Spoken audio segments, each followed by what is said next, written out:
శ్రీమహాగణాధిపతయే నమః. ఓం గురుభ్యో నమః. ఓం శ్రీమాత్రే నమః.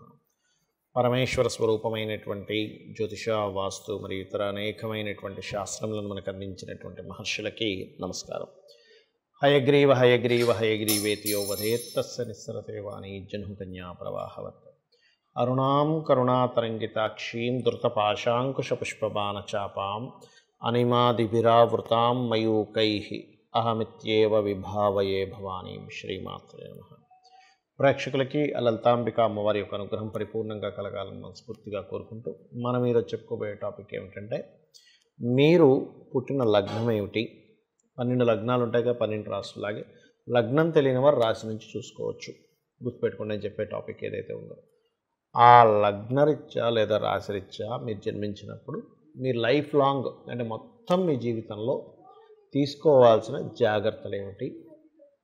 మీ లైఫ్లో ఏ గ్రహం స్టాండర్డ్గా ఉండేవి అంటే అలాగా మీ జన్మజాతకంలో ఈ యొక్క ప్లానెట్ యొక్క ప్రభావం ఇలా ఉంటుంది కాబట్టి మీరు ఈ జాగ్రత్త తీసుకోవాలి, ఇటువంటి అవకాశాలు వస్తాయి, ఈ విషయంలో ఈ దేవత ఆరాధన చేసుకుని మీకు వీక్గా ఉన్నట్లయితే అనేటువంటి అంశాలు మనం ఒక్కొక్క లగ్నరీత్యా ఒక్కొక్క రాశిరీత్యా మనం ఇప్పుడు తెలుసుకుందాం. కర్కాటక లగ్నము కర్కాటక రాశి వారి కన్నా చూసుకున్నట్లయితే మీకు భగవంతుడు ఇచ్చినటువంటి గొప్ప యోగం ఏమిటి అంటే అలర్ట్నెస్. కర్కాటకం ఎలా ఉంటుంది? అలర్ట్గా ఉంటుంది ఎప్పుడు కూడా. ఆ ఎంట్రీకి ఇచ్చి అంటే 365 degrees ఎట్ అయినా వెళ్ళగలుగుతుంది, దాన్ని సేఫ్టీలోకి వెళ్ళగలుగుతుంది. అది గొప్ప యోగం ఇచ్చాడు. అంటే మీరు లైఫ్లో బాగా ఎదుగుతున్నారంటే చంద్రుడు బాగున్నాడని అర్థం. డిప్రెస్ అవుతున్నారంటే చంద్రుడు వీక్గా ఉన్నాడు అంటే ఏమిటి? మీ లైఫ్లో మీరు మానసికంగా బాగా స్ట్రెంగ్త్ఫుల్గా ఉండాలి అంటే మీరు చేయవలసిన ఏంటంటే మెడిటేషన్ చేయాలి ఎక్కువగా. అలాగే గవర్నమెంట్ రిలేటెడ్, కమ్యూనికేషన్ రిలేటెడ్, ఆరోగ్య సంబంధించిన వాటి మూలంగా ఇన్బిల్ట్గా వీటికి సంబంధంగా మీకు డబ్బులు వస్తాయి ఎప్పుడు కూడా. ఆ లైన్స్లోకి వెళ్తే బాగుంటుంది కూడా సర్వసాధారణంగా ఫైనాన్షియల్గా. కాకపోతే ఎప్పుడు మీకు జాగ్రత్తగా ఉండాలి అంటే ఈ సూర్య భగవానుడు పాడవుతాడు కొంతమందికి, అప్పుడు మాత్రం వెళ్ళకూడదు. అంటే డెబిలిటేషన్లో ఉండడం కానీ, లేకపోతే సూర్యుడి యొక్క స్థితి సరిగ్గా లేకపోయినప్పుడు అప్పుడు ఏం చేయాలి? సూర్య నమస్కారాలు చేసుకుంటే మీ ఫైనాన్షియల్ గ్రోత్ చాలా బాగుంటుంది. అలాగే కర్కాటకం వారికి ఏమిటంటే ముఖ్యంగా మీరు గుర్తుపెట్టుకోవాల్సిన అంశం, తెలియకుండా అంటే మీ జన్మజాతకంలో జూపిటర్ పాడయ్యాడు అనుకోండి, మీరు ఎంత మంచివారైనప్పటికీ కూడా ఒక్కసారి ఎక్కడో ధర్మబద్ధంగా కాకుండా ఇంకొకటి ఎక్కడో రాంగ్ స్టెప్ తీసుకుంటారు. అక్కడ మీకు ఇన్ని రోజులు ఉన్నటువంటి మంచితనము, ఇన్ని రోజులు మీరు చూపించిన ప్రేమ అంతా కూడా ఒక్కసారిగా అక్కడే దెబ్బతింటుంది. ఎందుకంటే మీకు పూర్వజన్మ కర్మ జూపిటర్తో లింకప్ అయి ఉంది. జూపిటర్ ఇస్ ధర్మానికి కారకుడు, దైవత్వానికి కారకుడు, గైడింగ్కి కారకుడు. అంటే ఇక్కడ ఏమవుతుంది? ఎవరైనా మిస్గైడ్ చేయడం వల్ల ఒకటి ఇబ్బంది కలగవచ్చు, పూర్వజన్మ కర్మ ఆ రూపంలో వస్తుంది. లేకపోతే ఈ ఒక్కసారికి ఏమవుతుందిలే అనుకునేటువంటి మనం చేసే చిన్న చిన్న మిస్టేక్స్ మీకు ఇబ్బంది ఇస్తాయి, గుర్తుపెట్టుకోండి. కాబట్టి పూర్వజన్మ కర్మ మీకు ధర్మ సంబంధంగా ఉండే వాటితో లింకప్ అయి ఉంటుంది. అలాగే ఇక్కడ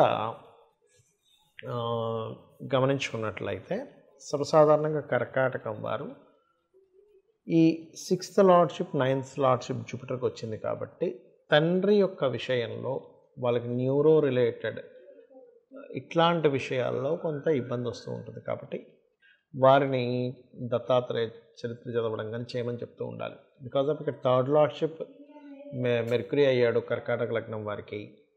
సో 3rd లార్డ్షిప్ మెర్క్యూరీ అయినప్పుడు ఏమవుతుందంటే సర్వసాధారణంగా సిబ్లింగ్స్ ఖచ్చితంగా సిస్టర్స్ ఉండడం జరుగుతుంది అన్నమాట. వీళ్ళకి 99% ఆఫ్ కేసెస్ జరుగుతుంది. కొంతమందికి జరగకపోవచ్చు, బట్ 99% ఆఫ్ కేసెస్ జరుగుతుంది. 1% మిస్ అవుతుంది బికాజ్ వాళ్ళ పర్సనల్ చార్ట్లో ఉండే కాంబినేషన్స్. అట్లాగే వీళ్ళ సిబ్లింగ్స్ ఎవరైనా సరే విదేశాలకు వెళ్ళడం, దూరంగా వెళ్ళడం కూడా జరుగుతుంది ఈ లగ్నం వారికి. అయితే ఇక్కడ నేను ఈ విషయం చెప్పడానికి ముఖ్యంగా కారణం ఏంటంటే వీరు డాక్యుమెంటేషన్స్, సిగ్నేచర్స్ విషయంలో జాగ్రత్త తీసుకోవాలి. ఇది చాలా ముఖ్యమైనటువంటి అంశం. కాకపోతే వీళ్ళ లైఫ్లో కొంచెం త్వరగా గృహం కానీ వాహనం కానీ తొందరగా రావడానికి ఎక్కువ స్కోప్ ఉంటుంది. Because of Venus 4 and 11th lord అవుతాడు వీళ్ళకి. అట్లాగే వీళ్ళకి వీనస్ ఎంత బాగుంటే అంత త్వరగా వీళ్ళు లైఫ్లో ప్రాపర్టీస్ పరంగా తొందరగా గెయిన్ చేసుకుంటారు. బట్ ఇక్కడ ఏంటంటే మీరు అర్థం చేసుకోవాల్సింది, తొందరగా కొన్నాము కానీ అక్కడ ఏదో లిటిగేషన్లో ఇరుక్కున్నారు అంటే మీ జన్మజాతకంలో శుక్రుడు కేతుతో ఉన్నాడని అర్థం, లేకపోతే శుక్రుడు ఏదైనా పాపగ్రహాల్లో ఉన్నాడని అర్థం. అలాంటప్పుడు మీ జన్మజాతకంలో ఆ కాంబినేషన్ ఉంది. అప్పుడు మీరు చేయవలసింది ఏమిటంటే సింపుల్గా ఏ గ్రహం ద్వారా అయితే అది కనెక్ట్ అయిందో దానికి సంబంధించిన రెమెడీ చేసుకుంటూ ఉండాలి. లేదా వారాహి అమ్మవారి అష్టోత్తరం చేసుకుంటూ ఉంటే కూడా క్లియర్ అవుతుంది. బట్ 90% ఆఫ్ కేసెస్లో పాజిటివ్గానే ఉంటుంది ఈ విషయంలో. అలాగే ఇక్కడ సంతానం కలిగినప్పటి నుంచి కెరియర్ గ్రోత్ ఉంటుంది సర్వసాధారణంగా మీకు.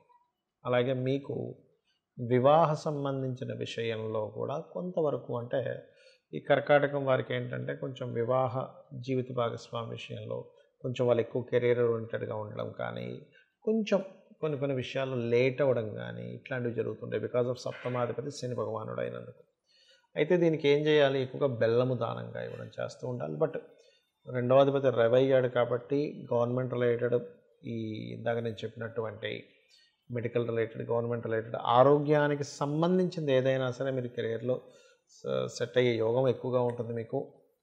సో ఇవి చేసుకోండి. మరియు మీరు ఎక్కువగా సుబ్రహ్మణ్యేశ్వర స్వామి యొక్క ఆరాధన చేయండి, అనే విధానం బాగుంటుంది. మనము ఒక్కొక్క ప్లానెట్ స్ట్రెంగ్త్ ఎంత ఉంది దాన్ని బట్టి రెమెడీ చేసుకోవాలని చెప్పాను నేను మీకు. అయితే ఇక్కడ ఒకటే గుర్తుపెట్టుకోండి, జ్యోతిష్శాస్త్రం అనేటువంటి దేనికి ఉంది అంటే మీకు ఒక వెలుగు, మీకు ఒక రూట్ చూపించడానికి మాత్రమే. అంతేగాని నా జీవితం ఇంతే, నా జాతకం ఇంతే, నేను ఇంకెప్పుడు ఇలాగే ఇబ్బంది పడాలని కాదు. మీకు ఒక తోవ తెలియట్లేదు ఒక దగ్గరికి వెళ్ళడానికి, మనం ఏం చేస్తాం? వెంటనే మన ఫోన్ ఓపెన్ చేసి అందులో సెర్చ్ కొడతాం, నేను ఇక్కడికి వెళ్ళాలంటే ఎలా వెళ్ళాలి, వెంటనే రూట్ చూపిస్తుంది. ఒక రోడ్డు బ్లాక్ అయితే ఇంకో రోడ్లోంచి ఎలా వెళ్ళాలో చూపిస్తుంది. అలాగే జ్యోతిష్శాస్త్రం కూడా ఒక దీపంలాగా జ్యోతి కాబట్టి వెలుగు చూపిస్తుంది. ఇప్పుడు ఉదాహరణకి ఇందాక మనం చెప్పుకున్నటువంటి జాతచక్రం నిష్ప్రతికూలంగా ఉండాలి, ఉండకూడదని చెప్పాను. ఇప్పుడు ఉదాహరణకి మీకు ఒకవేళ నా యొక్క అంటే మీ జన్మజాతకంలో 10th లార్డ్ బాలేడు, ఉద్యోగంలో సరిగ్గా సెటిల్ అవ్వలేకపోతున్నారు అనుకోండి, వెంటనే మీరు ఏమీ కంగారు పడకుండా నేను అమ్మవారిని నమ్ముకున్నాను, నేను నామం చేసుకుంటాను, 100% నేను సక్సెస్ అవుతాను అనుకోండి. అది ఏమిటి అంటే ఓం శ్రీమాత శ్రీ మహారాజ్ని శ్రీమత్ సింహాసనేశ్వరి నమః, లేదా ఓం మాణిక్య మకుటాకార జానుద్వయ విరాజితాయే నమః. 40 మినిట్స్ చేయండి, ఖచ్చితంగా మీకు మీ యొక్క జాబ్ సంబంధించిన విషయంలో 100% గ్రోత్ ఉంటుంది. అదేవిధంగా బెల్లం తినిపించండి, నువ్వులు దానంగా ఇవ్వండి, ఉలవలు దానంగా ఇవ్వండి. అలా కాదండి నాకు జాబ్ చేస్తున్నాను బట్ ఫైనాన్షియల్గా నేను ఎందుకు ఎదగలేకపోతున్నాను, నేను అనుకున్నంత ఎక్స్పెక్ట్ చేస్తున్నంత, నేను కష్టపడుతున్నంత ధనం రావట్లేదు, అప్పుడు ఎలాగా అంటే మీ 2nd లార్డ్ ఇక్కడ బలహీన పడ్డాడని అర్థం. అప్పుడు మీరు చేయాల్సింది ఏమిటి? ధనాధిపతి బలహీనంగా ఉన్నాడు, ధనం పెరగాలి. ఎలా పెరుగుతుంది? అమ్మవారి అనుగ్రహం ఉంటే పెరుగుతుంది. సింపుల్గా ఏం లేదు, చక్కగా మీరు ఒక తూర్పుకి ఎదురుగా కూర్చొని, లేదా సాయంత్రం పూట అయితే వెస్ట్ సైడ్ అయినా కూర్చోవచ్చు, కూర్చొని ఓం సంపత్కరీ సమారూఢ సింధుర వ్రజ సేవితాయే నమః, లేదా ఓం ధర్మాధ్యక్ష ధనాధ్యక్ష ధన ధాన్య వివర్ధనీయే నమః. ఇవి చూడ్డానికి లలితా సహస్రనామాలు కేవలం నామాల్లో అనిపిస్తాయి, కానీ ఇవి గుర్తుపెట్టుకోండి చూడ్డానికి నామములే కానీ బీజాక్షరములతో సమానము, వేదముతో వేద మంత్రాలతో సమానము. ఎందుకంటే అమ్మవారిలో నుంచే ఒక 8 కిరణములు వసిన్యాది వాగ్దేవతలు తెల్లటి కిరణాలు బయటకు వచ్చి చెప్పినటువంటి అంశం ఇది. కాబట్టి అపౌరుషములు అంటారు వీటిని.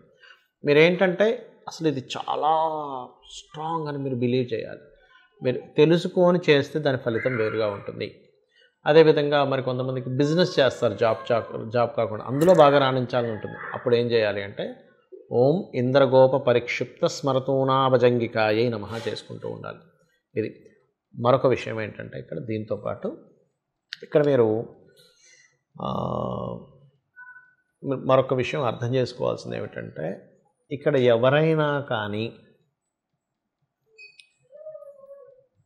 ఒక్కొక్కరికి ఎలా ఉంటుందంటే జాబు బిజినెస్ ఇవన్నీ ఒక ఎత్తు అయితే వివాహం అవ్వట్లేదని బాధపడుతూ ఉంటారు. అప్పుడు ఏంటి? 7వ స్థానాధిపతి పాడయ్యాడని అర్థం. మీ జన్మజాతకంలో 7th లార్డ్ పాడయ్యాడు. 12 లగ్నాలు 12 డిఫరెంట్ 7th లార్డ్స్ ఉంటారు. ఆ 7వ ఏ గ్రహాల చేత పాడయ్యాడు, అందుకు అది పనిచేయట్లేదు. అంటే ఏమిటి? సింపుల్ ఎగ్జాంపుల్ ఇప్పుడు చెప్తాను చూడండి, ఒక చిన్న ఎగ్జాంపుల్స్ చెప్తాను. ఒక వెహికల్ ఉంది, బ్రేక్ కొడుతుంటే బ్రేక్ అవ్వట్లేదు, లేదా ఎక్సలేటర్ రైజ్ చేస్తుంటే అవ్వట్లేదు. అంటే కారణం ఏంటి? దానికి సంబంధించిన లింక్ ఏదైతే వైర్ ఉందో అది తెగిపోయింది. సింపుల్, అంతే కదా. మనం ఏం చేస్తాం? దాన్ని రిపేర్ దగ్గర తీసుకెళ్ళి దాన్ని రిపేర్ చేసుకుంటాం. అంతేగాని కారు వదిలేయడం కదా, కారు వదిలేయం కదా, నా జీవితం ఇంతే అనుకోం కదా. బ్రేక్ పడకపోతే నా కారు ఇంతే అని కారు వదిలేయం, లేకపోతే మనం విరక్తితో వెళ్ళిపోం. సింపుల్గా ఆ బ్రేక్ ఎందుకు పడట్లేదో తెలుసుకొని దాన్ని రిపేర్ ఎలా చేసుకుంటామో.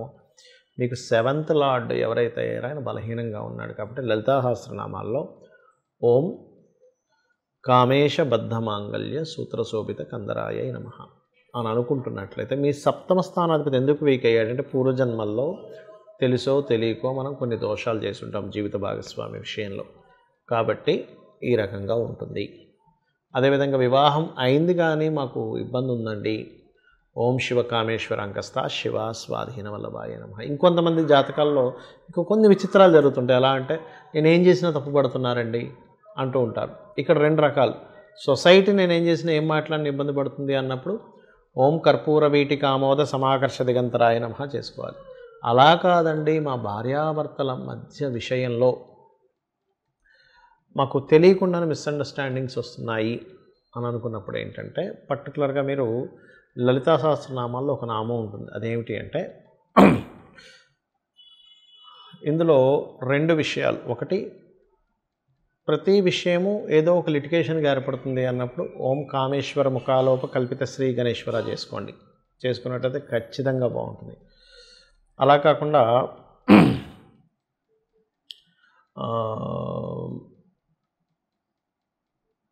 ఒక్కొక్కసారి ఏమవుతుంటుందంటే ఏ పని చేస్తున్నా సరే ఆటంకం కలుగుతుంది అన్నప్పుడు కూడా ఈ నామం చేసుకోవచ్చు. కామేశ్వర ముఖాలోక కల్పిత శ్రీ గణేశ్వర అనేటువంటిది.